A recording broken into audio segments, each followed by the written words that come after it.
saya Ayu. Setelah itu ada Bernaldi, ada Alin, habis itu ada Bila, ada Revina, dan ada Zipana.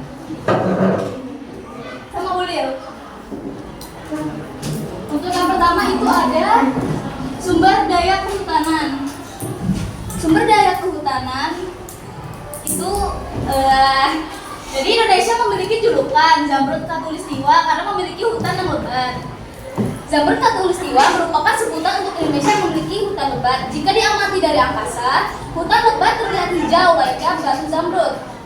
Pertumbuhan hutan yang lebat dipengaruhi letak Indonesia yang berada di garis khatulistiwa. Hutan merupakan wilayah yang menjadi habitat berbagai jenis flora dan fauna. Hutan terdiri atas tiga bagian, yaitu bagian atas, penopi, bagian permukaan tanah, dan juga ada di bagian bawah tanah. Bagian penopi terdapat dedaunan pohon yang tumbuh lebat. Permukaan tanah hutan terdapat guguran daun kering, serta ditumbuhi semak-semak dan rerumputan. Bagian bawah hutan terdapat unsur hara, yaitu akar tanaman dan sumber mata air. Yang kedua ada sumber daya tambang. Berikut barang tambang di Indonesia beserta persebarannya. Yang pertama ada minyak bumi yang tersebar di Jawa, Sumatera, Kalimantan, Nusa Tenggara, Maluku, dan Papua. Setelah itu ada gas alam. Gas alam tersebar di Sumatera Selatan, Papua Barat, Jawa Barat, Kalimantan Timur, Kepulauan Riau, Aceh, dan Riau. Habis itu ada batu bata. Batu bara tersebar di Kalimantan Selatan, Kalimantan Timur, dan Sumatera. Setelah itu ada nikel yang tersebar di Sulawesi Tenggara. Emas tersebarnya di Jawa Barat, Papua, Kalimantan Barat, Aceh, Sulawesi Utara, Riau, dan Bengkulu. Lalu ada perak. Perak tersebarnya di Riau dan Banten. Yang terakhir marmer. Marmer tersebarnya di daerah Bengkulu, Jambi, Kalimantan Barat, Kalimantan Selatan. Berikut. Udah kelasnya ada Kak? Ada latihan.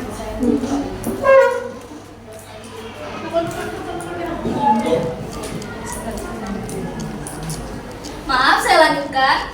Marmer tersebarnya di daerah Bengkulu, Jambi, Kalimantan Barat, Kalimantan Selatan, Riau, Aceh, Sulawesi Selatan, Sumatera Barat, dan Sumatera Utara. Setelah itu ada kemaritiman. Apa itu kemaritiman? Kemaritiman adalah sumber daya terbesar di Indonesia yang mencakup kehidupan laut dari perairan hingga daerah pasang surut.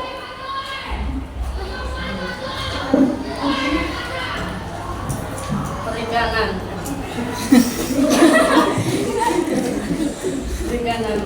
Salah satu faktor yang menguntungkan jika dikelola secara optimal. Ketersediaan ikan tangkap di wilayah perairan Indonesia melimpah.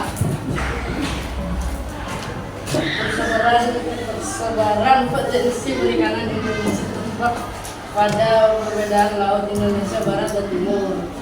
Laut Indonesia Barat banyak ditemui jenis ikan malagis kecil dengan kedalaman laut rata-rata 75 meter, sedangkan laut Indonesia Timur dengan kedalaman 4.000 meter banyak ditemukan ikan malagis besar.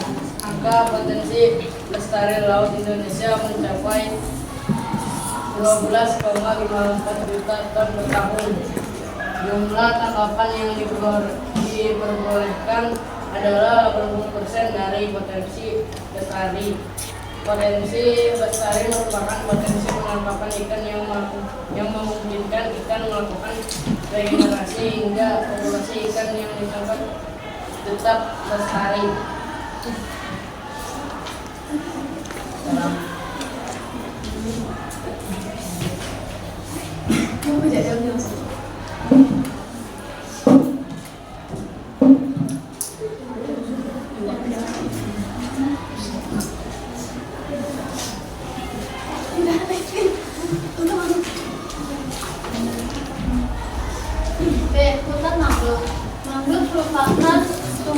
tropis yang mampu beradaptasi di daerah Payau.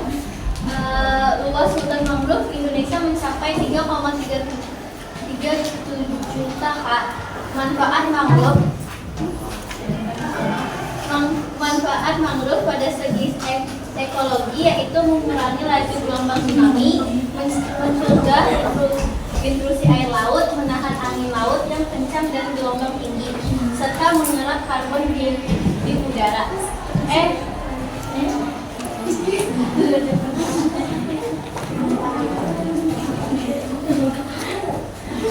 Terumbu karang.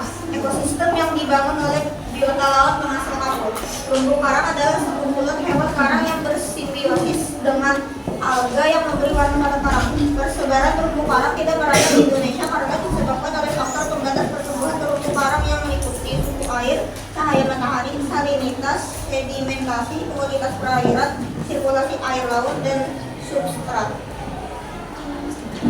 D. Garam. Zat berbentuk padat, kristal, dan berwarna putih yang berasal dari hasil penguapan air laut. Garam merupakan zat berbentuk padat, kristal, dan berwarna putih, berasal dari asal penguapan air laut di Indonesia. Garam digunakan untuk keperluan rumah tangga dan industri. Di Indonesia, masyarakat pesisir memanfaatkan lahan pinggir pantai untuk menambang garam.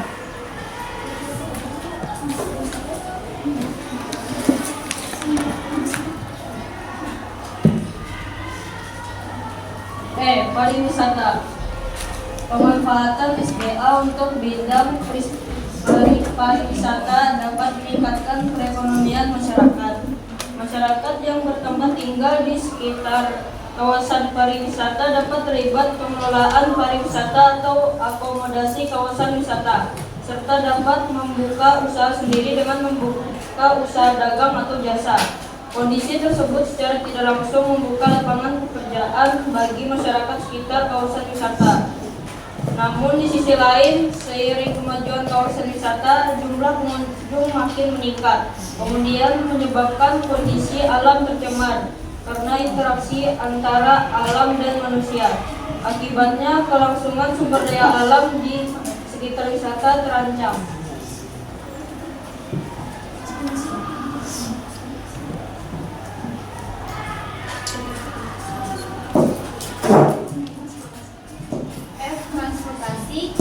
Transportasi dapat diberdayakan untuk mengangkut barang dan penumpang antar pulau. Ketersediaan transportasi laut menunjang interaksi antar pulau dan menjadi usaha nadi perekonomian Indonesia.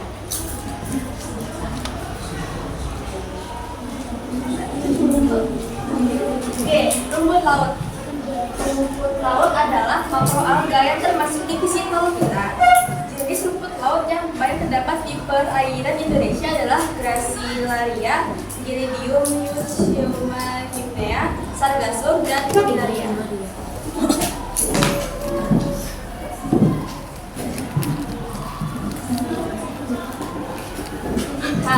Mutiara.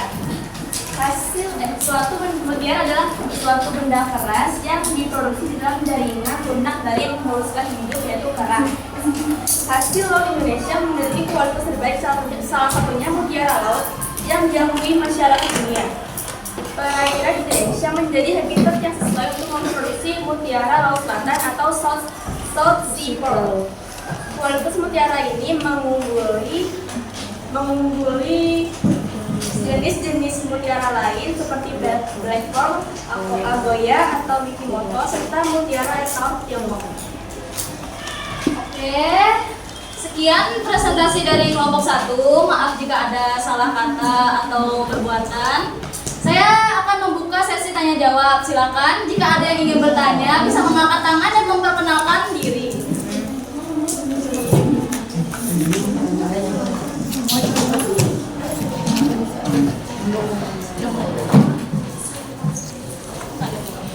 Silakan. Assalamualaikum warahmatullahi wabarakatuh. Waalaikumsalam warahmatullahi wabarakatuh. Perkenalkan, nama saya Karisa Naura Banareswari dari kelompok 2 ingin mengajukan pertanyaan, yaitu menurut kalian bagaimana cara menangani permintaan garam yang sangat tinggi secara sekaligus yang digunakan untuk kegiatan konsumsi dan di sektor industri. Menurut kalian, bagaimana cara menangani permintaan garam yang sangat tinggi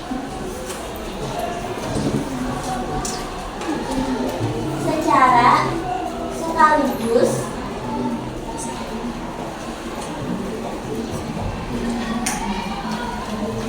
pada kegiatan konsumsi rumah tangga